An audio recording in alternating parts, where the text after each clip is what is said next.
Ya, sini ya. Ya ke depan, ke depan, ke depan. Ya.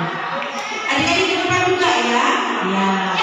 Isi bangku-bangku yang kosong supaya nanti teman-teman kita yang telah bisa mengisi yang di belakang. Ayo nanti kita nggak dapat tiket ke surga loh. Yuk. Ayo buruan cepat. Ya. Nah, ya. Oke. Sudah? Ya sekali lagi. Shalom. Masih suka-suka? Kalau suka-suka yuk kita tepuk tangan yang meriah.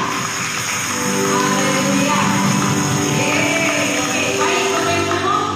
Sebelum kita masuk dalam ibadah kita, saya mengundang Bapak Ibu untuk bersatu sejenak. Berikan waktu 1 menit saja. Satu dan kepada terima kasih Tuhan. Terima kasih Bapak buat kebaikan Tuhan dalam hidup kami.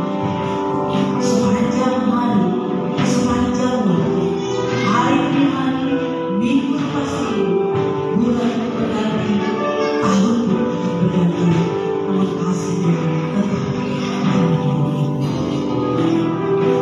Haleluya. Kita akan berusaha.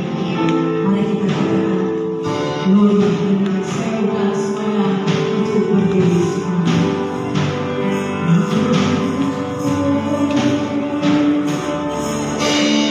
Oh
berikan kemuliaan nama Tuhan. Shalom.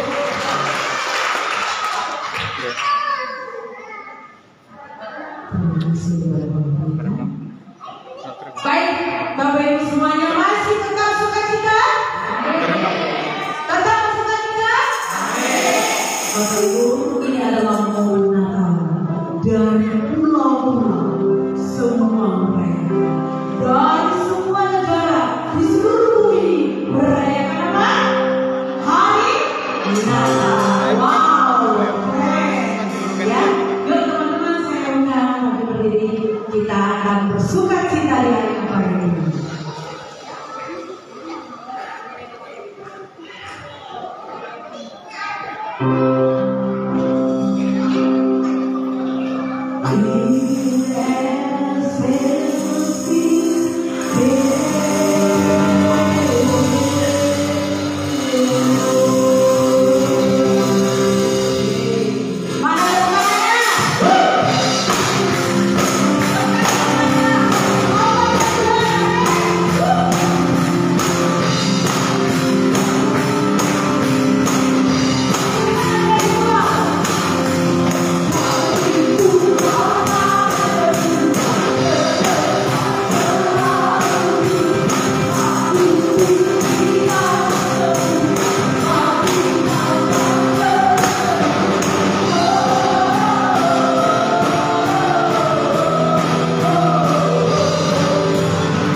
RBC adalah Ruang Belajar Tahunan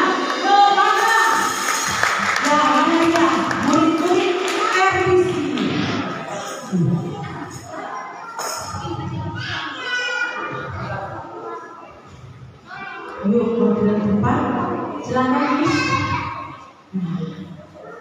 Oke. Pelayanan kami unik Bapak Ibu ya. Pelayanan kami sungguh sangat unik. Tuhan mempercayakan mereka buat kami. Ya, mereka ini semuanya dari Sumberwaras. Yuk, kita buka. Di sini Kak. Oh, ya, di atas aja. Mana listnya? Listnya itu? Ya.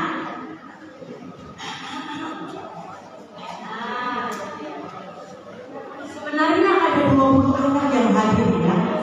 Tapi mungkin lagi macet, psikolog lewat dan macet mereka.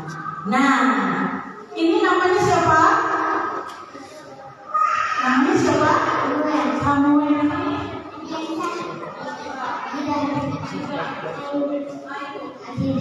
Wow, keren ya namanya ya.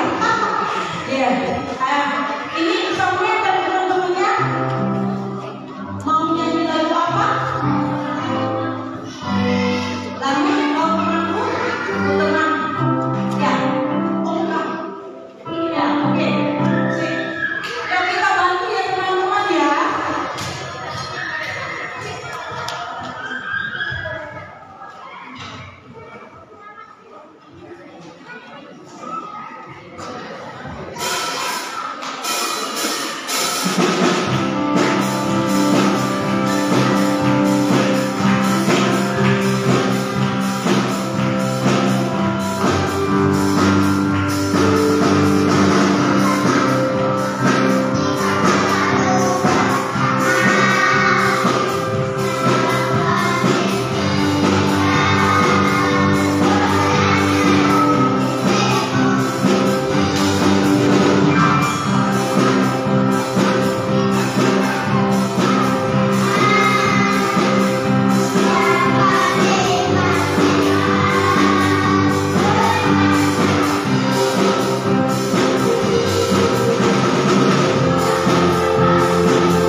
Tidak banyak orang yang memperhatikan mereka, tapi kami sangat bersyukur Tuhan memanggil kami dan Tuhan memberi kami untuk mereka.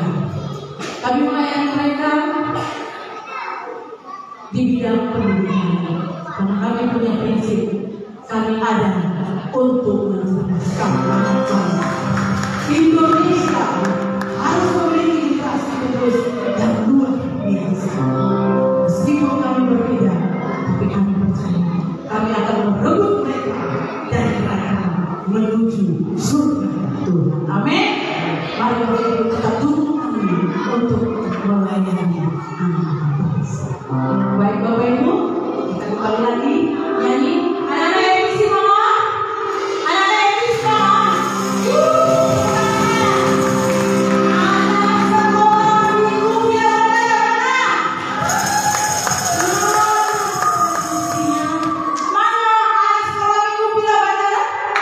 Baik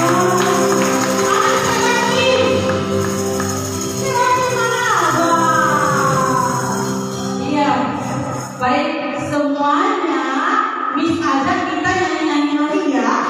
Lagu favorit kita apa? Kuat yang terkuat. Bapak pendeta bingung dari tadi lagunya suara bingung. Ya, kita pindah lagi apa? Yuk teman-teman semuanya, yuk kita berdiri ya. Yang tua-tua biar sepuluh makinnya, oke? Musik.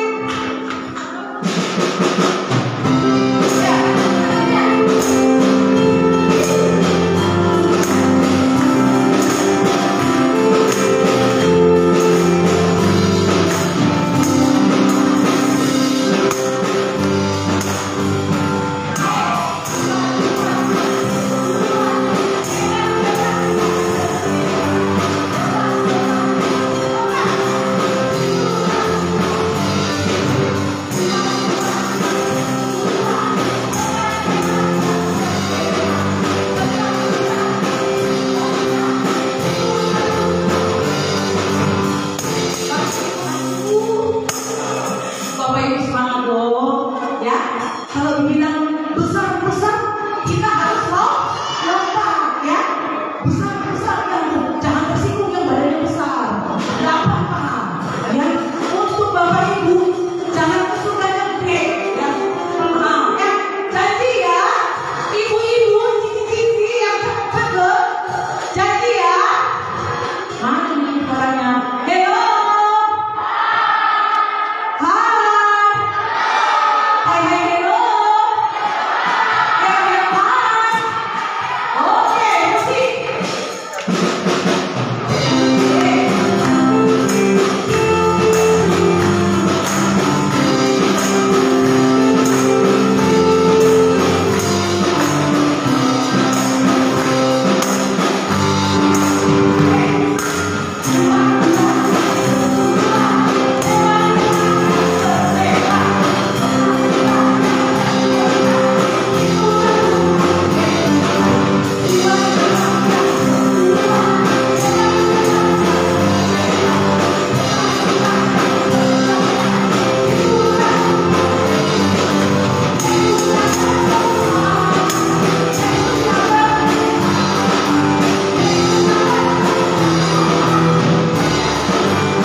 Mendengar kesaksian dari teman ribut. Di sini ada temanku yang sedang menuju kesuksesan, oke? Dia adalah seorang notaris yang terkenal dan cukup handal di Jakarta. Dia kalau bicara sama kami, sombongnya bukan main. Coba lihat di Google, cari notaris terbaik di Jakarta, pasti nama gue.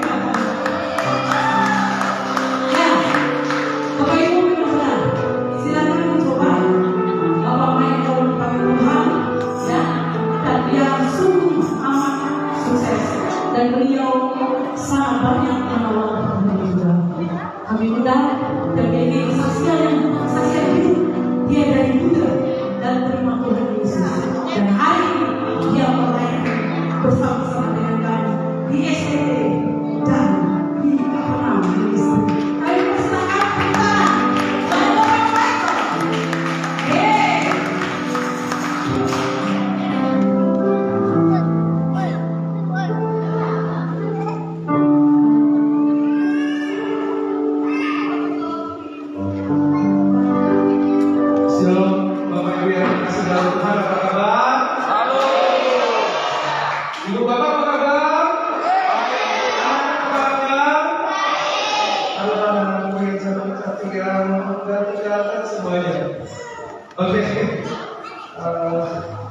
kadang bujes agak lumayan.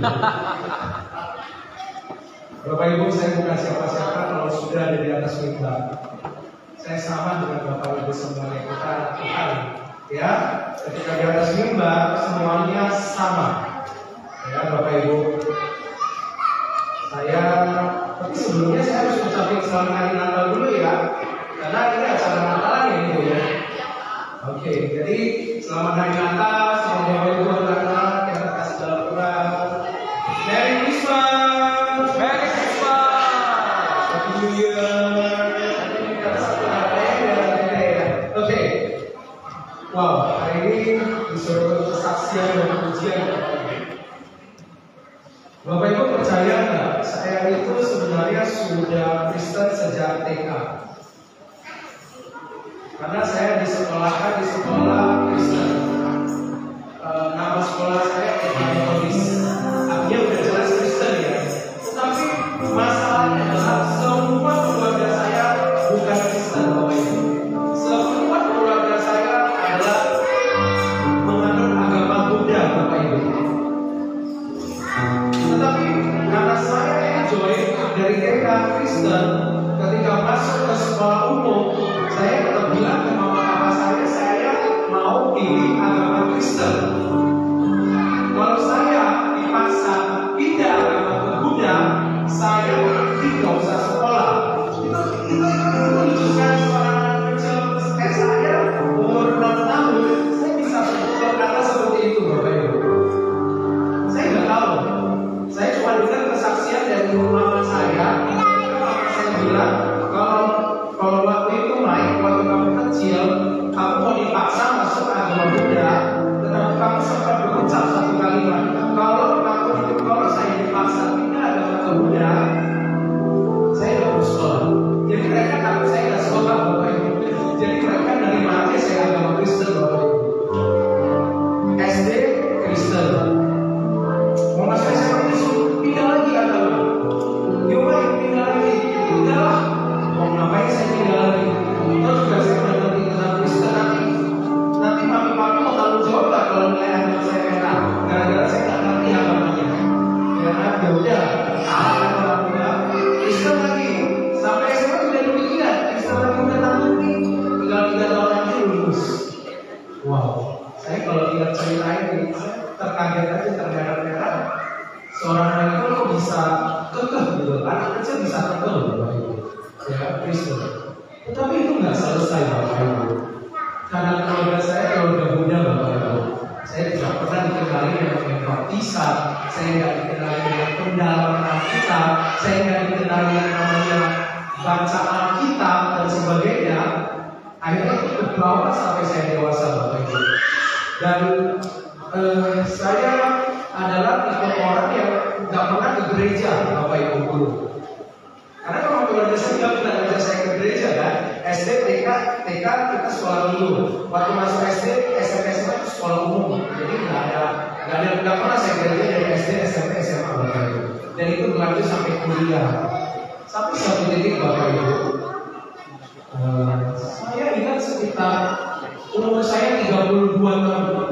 Sekitar umur saya 32 tahun kalau saya nggak salah. Saya suka nongkrong. Waktu itu saya masih bujangan Bapak Ibu, belum nikah. Ya kan, saya suka nongkrong hari Sabtu, hangout sama teman-teman. Ada satu momen teman bawa teman dan teman tersebut ngajak saya ke gereja. Waktu itu saya hangout di Central Park Mall. Waktu itu belum gereja saya sama sekali belum gereja. Tapi saya suka nongkrong di Central Park Mall. Waktu itu ada temennya teman ngomong gini, Mike, yuk ke gereja yuk.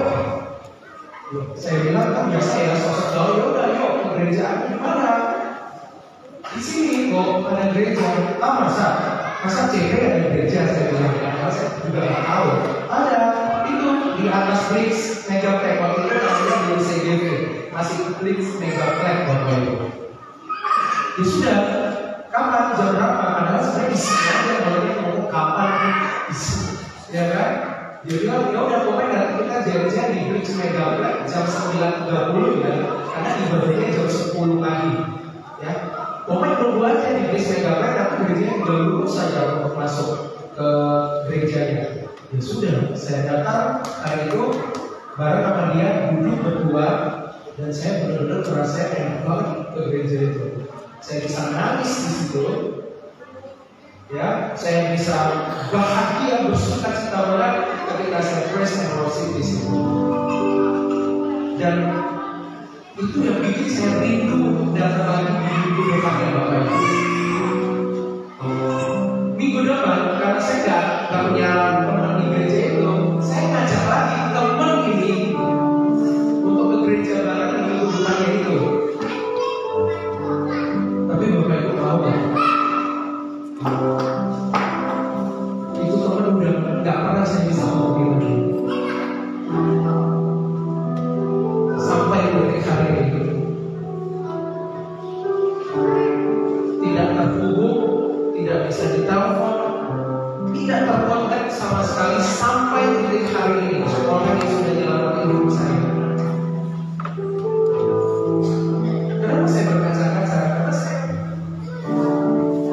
saya merasa pekerjaan Tuhan itu emang ada di luar nalarnya manusia, Bapak Ibu. Tuhan minta saya tahu sebenarnya manusia. Saya pikir itu manusia atau memang manusia yang dikirim oleh Tuhan untuk menyelamatkan jiwa saya.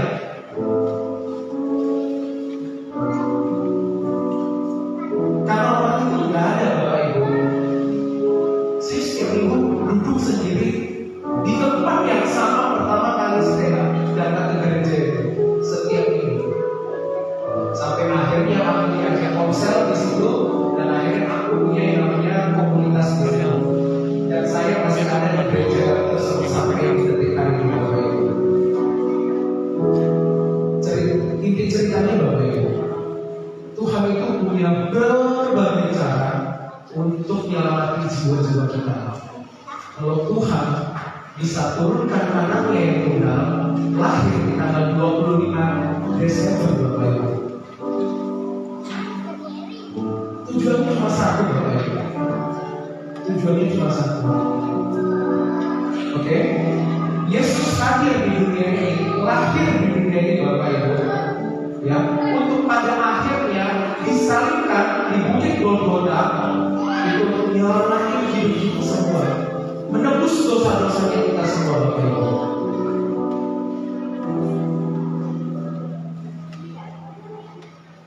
Bayangkan, Bapak Ibu,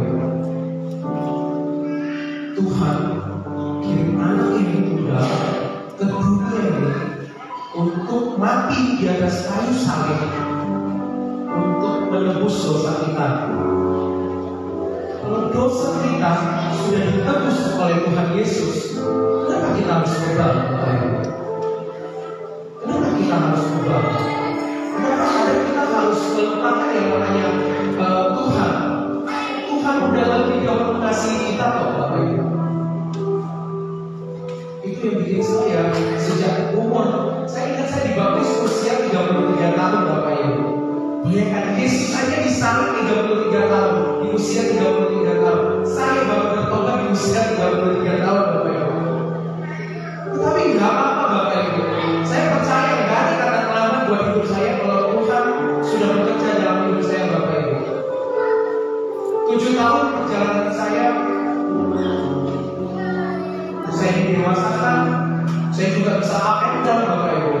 Wah, masalah 12 tahun juga banyak menimpa hidup saya, Bapak Ibu. Tetapi di usia saya tahun ini, Bapak Ibu, di usia 40 tahun saya, Bapak Ibu, saya ambil komitmen untuk saya selalu akan setia sama Tuhan.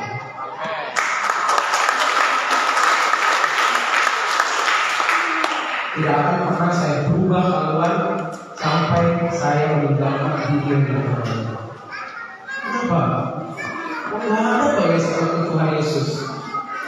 Baik yang luar biasa, memberi pengajaran yang juga luar biasa, Bapak Ibu. Tuhan Yesus kita itu luar biasa, Bapak Ibu. Tinggal kita mau taat nggak sama Tuhan? Kita mau jalani nggak firman Tuhan? Kita mau turun dan Sejalan nggak dengan apa yang Tuhan kehendaki dalam hidup kita sebagai Bapak Ibu? Izinkan saya menyanyi lagu, ini lagu untuk pertama kalinya saya live Bapak Ibu. Saya nyanyi untuk pertama kalinya live di depan jemaat-jemaat Bapak Ibu. Saya nggak pernah nyanyi ini sebelumnya Bapak Ibu. Saya cuma nyanyikan lagu ini di rekaman, habis itu sudah. Tapi ketika Pak Jun minta saya untuk bersaksi di sini, saya cuma bilang, Pak Jun izinkan saya untuk nyanyi lagu ini kan. Judulnya adalah Tiada yang seperti Yesus. Nggak ada yang seperti Yesus Bapak Ibu.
harus menghadapi oleh segala beban hidup, kesusahan hidup. Tapi mau nggak mau, kita udah nyari semuanya pada Tuhan. Ya kan, bersyukur aja, nikmatin aja apa yang Tuhan hendak berproses dalam hidup kita semua Bapak Ibu. Amin. Amin. Nah, tapi tahu nggak Bapak Ibu? Saya ini pelayan di di satu gereja yang tadi saya bilang. Saya sejak tahun 2015 Bapak Ibu, saya sudah melayani gereja dan setiap ibadah, setiap minggu saya minimal 2 ibadah yang di depan mimbar. Bahkan bisa 4 ibadah Bapak Ibu. Ketika ada yang tidak bisa hadir, ketika ada yang berhalangan, saya pasti akan mengambil momen itu invite mereka semua. Jadi bayangkan setiap minggu tugas pekerjaan saya cuma di atas mimbar minimal 2 ibadah dan bahkan bisa sampai 4 ibadah Bapak Ibu. Tapi tahu Bapak Ibu, di tahun 2022 ini Bapak Ibu, Tuhan menegur hidup saya. Tuhan tegur. Tuhan tegur. Tuhan menegur hidup saya. Tahu nggak apa yang kamu lakukan di depan aku? Apa yang kamu lakukan di depan aku? Hanya untuk menyenangi jemaat dan tunjukin bahwa emang kamu bisa nyanyi. Kamu nggak pakai hati ketika kamu tampil di atas panggung.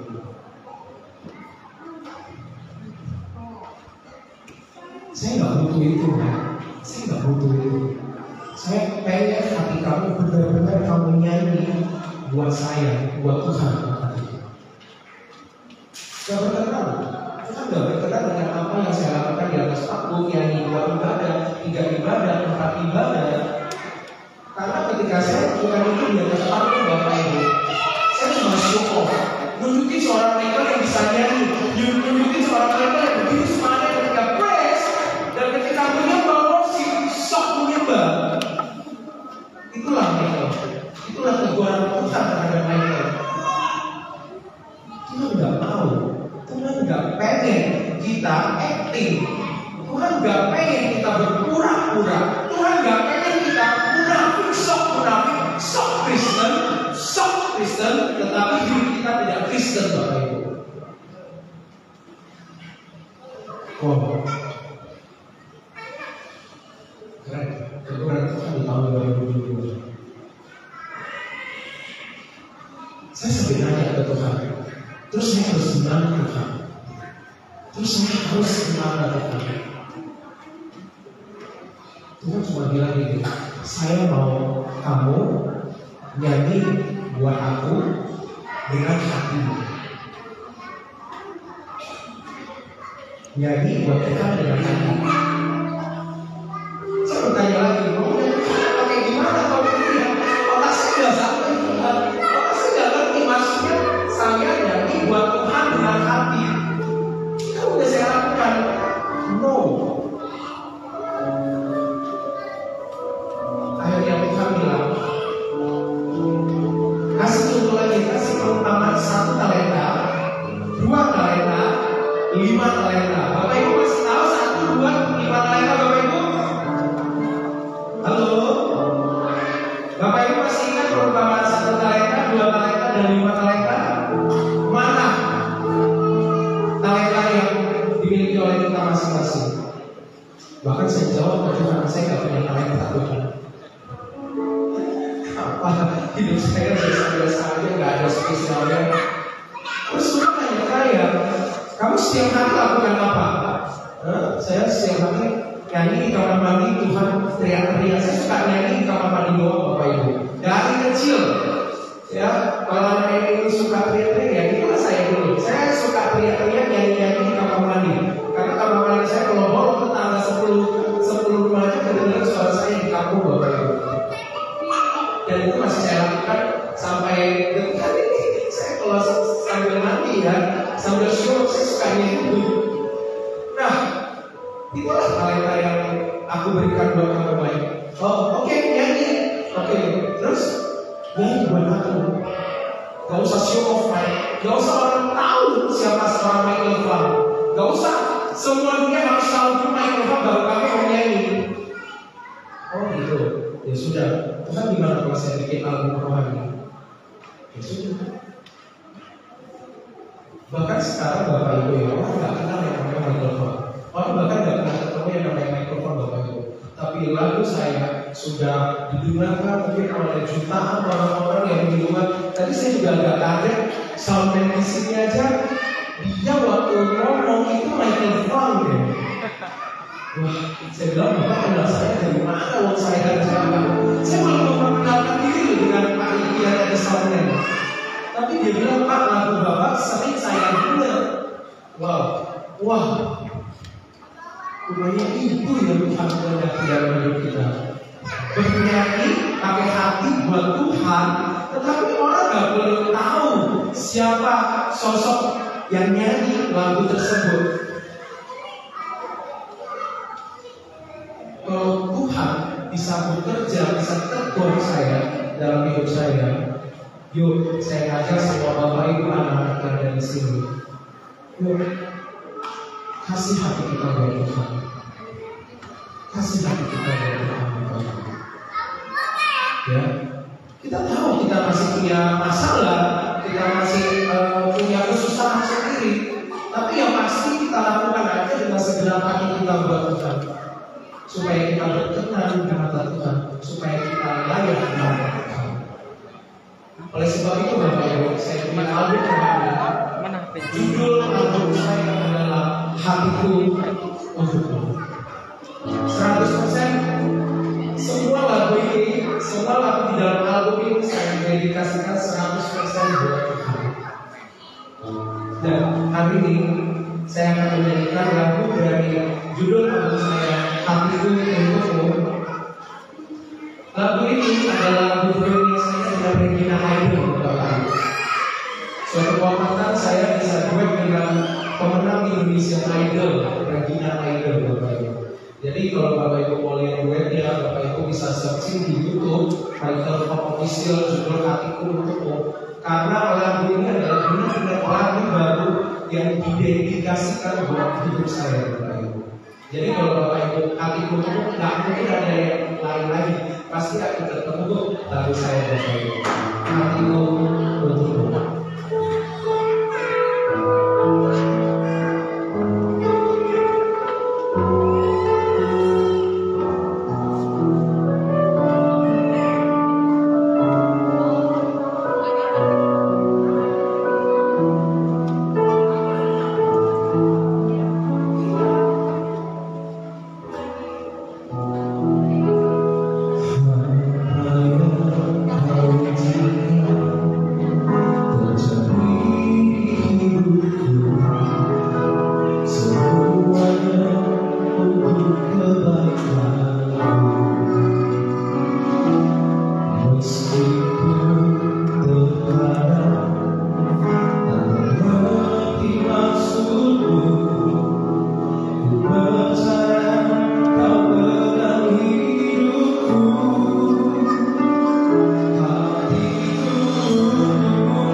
Percaya nggak kalau kita seperti seorang Michael di zaman dulu?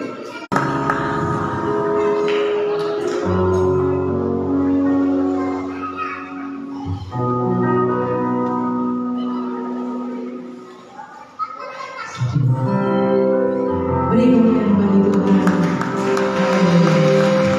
Baik Bapak Ibu, kita memberikan persembahan pertama. Kita akan angkat sebuah pujian dengan lonceng. Kami undang para petugas untuk menyampaikan persembahan.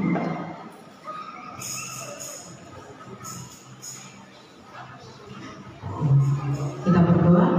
Bapa, terima kasih Tuhan Yesus buat kebaikan Bapa. Terima kasih Tuhan Yesus untuk kita memberkati setiap kami Tuhan, dan setiap kami yang hadir saat ini Tuhan Yesus, Engkau menjadi sukacita, dan hari ini kami memberi kabar kepada Tuhan. Terima kasih Tuhan Yesus. Kami sudah mengucap syukur. Haleluya. Amin.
Aku percaya kepada Allah Bapa yang Maha Kuasa, Karena langit dan bumi, dan kepada Yesus Kristus Anaknya yang tunggal Tuhan kita, yang dikandung dari Roh Kudus, lahir dari Bunda Maria, yang menderita sengsara di bawah pemerintahan Pontius Pilatus, disalibkan, mati dan dikuburkan, turun dalam kerajaan maut, pada hari yang ketiga bangkit pula dari antara orang mati, naik ke surga, duduk di sebelah kanan Allah Bapa yang Maha Kuasa, dan dari sana Ia akan datang untuk menghakimi orang yang hidup dan yang mati. Aku percaya kepada Roh Kudus, Gereja yang kudus dan aman, persekutuan yang kudus, pengampunan dosa, kebangkitan tubuh, dan hidup yang kekal. Amin. Kita akan mendengarkan firman Tuhan dan sebuah pujian. Firman surga Tuhan Yesus, mari siapkan hati yang bergumul.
ada di surga, dikuduskanlah nama-Mu.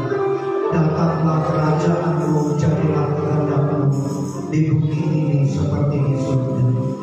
Hadirat-Mu meliputi setiap kami pagi hari ini dalam perayaan Natal Advent ini. Biarlah nama Tuhan dipermuliakan, nama Tuhan diagungkan. Pujian penyembahan sudah kami naikkan kepada-Mu Tuhan. Saatnya kami duduk diam, mendengar ucapan-Mu, mendengar nasihat-Mu, mendengar akan kasih-Mu ya Tuhan. Berkati hamba-Mu yang tidak ada apa-apanya, pakai untuk menyampaikan isi hati-Mu, pakai untuk menyampaikan kebenaran akan firman-Mu. Roh hikmat dan wahyu mengalir memenuhi hamba-Mu, dan kurangkan kuasa yang dari tempat yang maha tinggi boleh memenuhi setiap kami. Dan berkati kami umat-Mu yang menerima aturan kebenaran akan firman-Mu. Hati kami bagikan kata yang syukur untuk menerima bukti kebenaran-Mu. Oleh karena itu Tuhan, dan kami mengucap syukur, kami sambut kebenaran-Mu. Hanya di dalam nama Tuhan Yesus Kristus kami sudah berdoa dan mengucap syukur. Kita yang mau diberkati oleh Tuhan lewat kebenaran firman Tuhan bersama-sama katakan amin. Silakan duduk Bapak Ibu Saudara dikasihi Tuhan. Shalom. Apa kabar? Puji Tuhan. Sekali lagi kami ucapkan selamat hari Natal dan menyongsong tahun yang baru. Perayaan Natal hari ini diberikan tema di dalam 1 Yohanes pasal yang ke-5 ayat yang ke-1. Demikian saya akan membacakan kebenaran firman Tuhan. Iman mengalahkan dunia. Setiap orang yang percaya bahwa Yesus adalah Kristus, lahir dari Allah, dan setiap orang yang mengasihi Dia yang melahirkan, mengasihi juga Dia yang lahir dari padanya. Bapak Ibu Saudara dikasihi Tuhan, firman Tuhan sangat jelas. Barang siapa yang percaya, mengasihi Dia, dan yang melahirkan juga, yang dilahirkan juga dikasihinya. Amin. Dan oleh karena itu, pada perayaan Natal tahun ini merupakan suatu momentum yang sangat penting, karena hari ini adalah hari yang bahagia, hari yang disambut oleh semua umat Kristen di seluruh dunia, dan hari yang dirayakan semua orang. Dan di mana setiap hari perayaan Natal, maka semua orang yang tidak ada baju baru, beli baju baru, yang rumahnya belum dicat, masih kumuh, dicat baru, dan semuanya serba baru.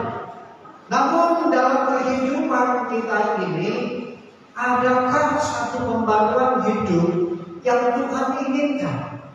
Karena di dalam hukum Tuhan, kasihilah Tuhan Allahmu dengan segenap hatimu, dengan segenap kekuatanmu, dengan segenap akal budimu. Dan kasihilah sesamamu manusia seperti engkau mengasihi dirimu sendiri. Tema Natal hari ini, kasih kepada Allah adalah merupakan hukum yang mutlak. Kasih kepada Bapa adalah merupakan hukum yang serius. Dan oleh karena itu, tidak ada satu kesempatan lain bagi kita anak-anak Tuhan kalau tidak mengasihi Allah. Dahulu, sebelum Allah menebus hidup kita jauh daripada Tuhan. Dahulu yang kita bukan siapa-siapa, kita sekarang diangkat menjadi anaknya. Dahulu yang jauh, sekarang menjadi dekat. Dulu yang bukan siapa-siapa, kita dijadikan dekat dan kita menjadi anak yang dikasihinya. Dan oleh karena itu, Tidak ada alasan untuk kita tidak mengasihi Bapa di atas segala roh yang hidup. Hanya Dia yang bisa mengasihi kita. Karena firman Tuhan di dalam Yohanes 3 ayat 16, karena begitu besar kasih Allah akan dunia sehingga Dia menganugerahkan anaknya yang tunggal, sehingga barang siapa yang percaya tidak binasa melainkan menerima hidup yang kekal. Dalam rencana Allah penyelamatan umat manusia di muka bumi, akibat pelanggaran dosa umat manusia, Adam yang tidak taat kepada Allah, maka kita seluruh dunia ini telah mewarisi hukum dosa. Akibat ketidaktaatan Adam dan Hawa, pelanggaran dosa terjadi, semua umat manusia jatuh di dalam kegelapan. Dan oleh karena itu Tuhan membinasakan dunia dengan air bah. Dan Tuhan menghancur luluhkan seluruh bumi dengan segala isinya. Hanya oleh karena Nuh dan 8 keluarganya dunia ini diselamatkan. Rencana Tuhan untuk menyelamatkan dunia ini begitu luar biasa, mencari figur-figur tokoh-tokoh yang bisa menjadi juru selamat, yang bisa menjadi sarana penyelamat. Mulai dari Nuh, Abraham, dan seterusnya, banyak sekali gagal. Tetapi hanya Allah yang turun dari surga. Yohanes pasal 1 ayat yang ke-14, firman itu telah menjadi manusia dan berada di antara kita. Kemuliaannya adalah kemuliaan tunggal Allah Bapa di surga. Dan oleh karena itu kita patut bersyukur kepada Tuhan, karena begitu rencana Tuhan menyelamatkan umat manusia ini, dikembalikannya kita kepada rancangan Allah yang semula menjadi serupa segambar dengan anaknya. Dengan Dia mengutus putranya yang tunggal. Di dalam kitab Filipi pasal yang ke-5, firman Tuhan berkata,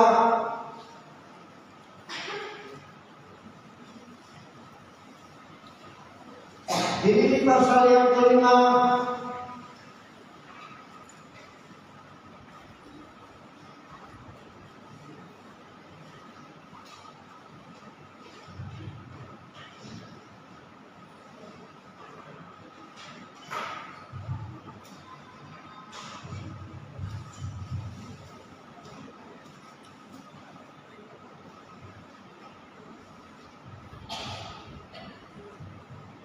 Filipi pasal yang kedua ayat yang ke-5. Hendaklah kamu dalam hidupmu bersama menaruh pikiran dan perasaan yang terdapat juga di dalam Kristus Yesus, yang walaupun dalam putra Allah tidak menganggap kesetaraan dengan Allah itu sebagai milik yang harus dipertahankan, melainkan telah mengosongkan dirinya sendiri dan mengambil rupa seorang hamba dan menjadi sama dengan manusia, dan dalam keadaan sebagai manusia Ia telah merendahkan dirinya dan taat sampai mati, bahkan sampai mati di kayu salib. Tuhan Yesus yang adalah Allah, Dia mengosongkan dirinya dari kealamannya. Dia turun ke dunia menjadi sama dengan manusia, menjadi seorang hamba, dan sebagai seorang hamba Dia menjadi taat kepada hukum Bapa di surga. Karena ketaatannya sampai Dia mati di kayu salib demi penebusan umat manusia, demi menebus kehidupan Bapak Ibu, saudara dan saya sekalian. Yang dahulu kita jauh, sekarang kita menjadi dekat oleh karena kematian Tuhan Yesus. Yang dahulu kita bukan siapa-siapa, kita diangkat menjadi anak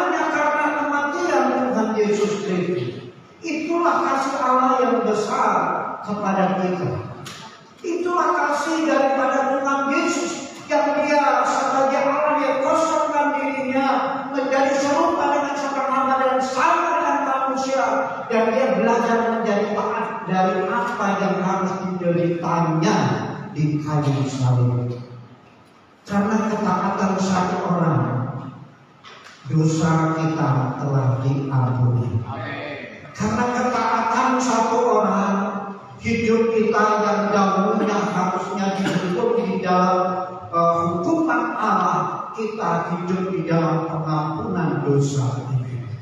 Oleh karena itu kita patut bersyukur kepada Tuhan. Rasul Paulus pun berkata di dalam Filipi pasal yang pertama ayat yang ke-22, tetapi jikalau aku harus hidup di dunia ini, itu berarti bagiku bekerja memberi buah. Jadi mana yang harus kupilih? Aku tidak tahu. Rasul Paulus adalah rasul yang paling besar dan rasul yang paling banyak suratannya di dalam Alkitab. Jika aku kalau hidup, hidupku adalah untuk Tuhan. Hidup harus memberi buah. Hidup bekerja untuk memuliakan Allah.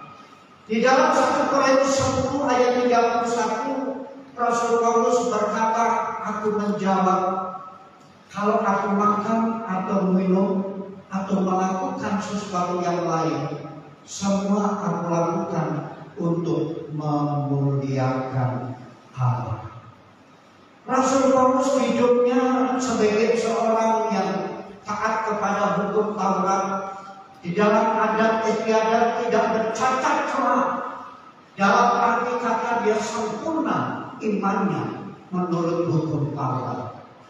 Tetapi setelah dia mengenal ajaran daripada Tuhan Yesus, apa yang dahulu merupakan kebanggaan, merupakan kemegahannya, maka dia lupakan, ditinggalkan, diarahkan ke depan, yaitu tujuannya kepada Tuhan Yesus Kristus.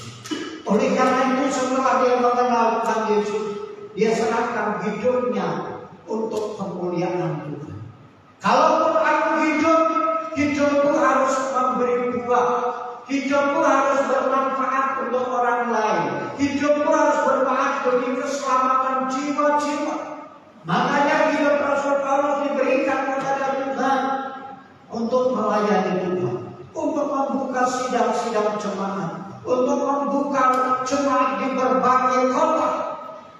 Walaupun secara pribadi dia harus mengalami namanya kesukaran, kesulitan hidup, kesusahan hidup, kekurangan hidup, penderitaan yang sangat luar biasa, tetapi hidupnya dipersembahkan untuk Tuhan demi kerajaan surga.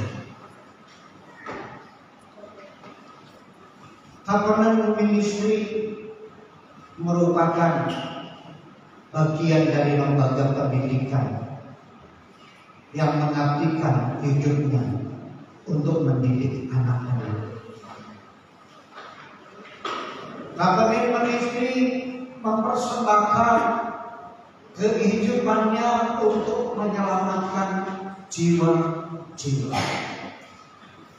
Dan Covenant Ministry kehidupannya untuk membuka pelayanan, mengembangkan sayapnya, mengembang ke kanan ke kiri demi Injil Kerajaan Surga diberitakan. Demi keselamatan jiwa-jiwa itu diselamatkan.